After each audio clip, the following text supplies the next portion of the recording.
Welcome back to the American Debunk, where we expose media-crafted hoaxes and break down the methods used to spread them. Today, we're tackling the Bloodbath Hoax, a false claim that Donald Trump threatened violence if he loses the 2024 election. On that point, Donald Trump, the candidate, has said in this election there will be a bloodbath if this and the outcome of this election is not to his liking. Let's unpack what really happened and how this narrative was manufactured. The Bloodbath Hoax asserts that Trump warned there would be a bloodbath if he didn't win the election, implying a threat of violence from him or his supporters. This misleading narrative had been amplified by selective quotes and sensationalized reporting, creating fear and mistrust. Now, if I don't get elected, it's going to be a bloodbath for the whole. That's going to be the least of it. It's going to be a bloodbath for the country. That'll be the least of it. In reality, Trump was speaking metaphorically about the economic fallout in the car manufacturing industry under certain trade policies, not a literal threat of violence.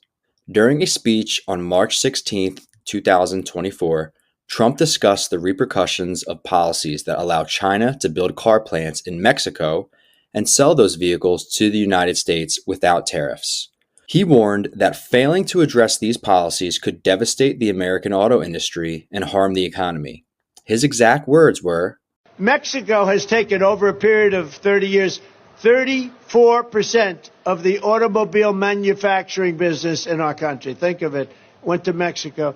China now is building a couple of massive plants where they're going to build the cars in Mexico and they think that they're going to sell those cars into the United States with no tax at the border. Let me tell you something to China. If you're listening, President Xi, and you and I are friends, but he understands the way I deal, those big monster car manufacturing plants that you're building in Mexico right now, and you think you're going to get that, you're going to not hire Americans, and you're going to sell the cars to us now, we're going to put a 100% tariff on every single car that comes across the line, and you're not going to be able to sell those cars.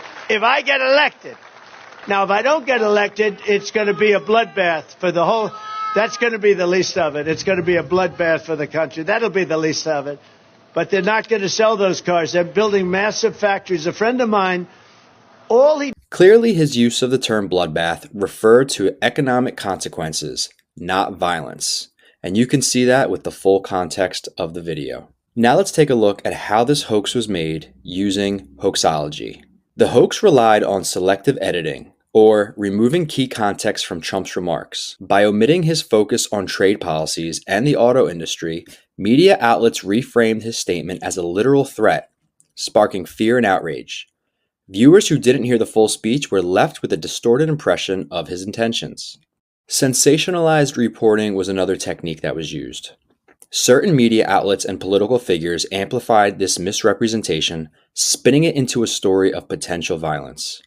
The repetition of this narrative across multiple platforms made it appear more credible, despite its baselessness.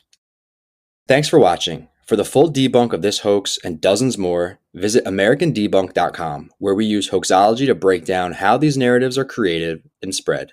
See you next time.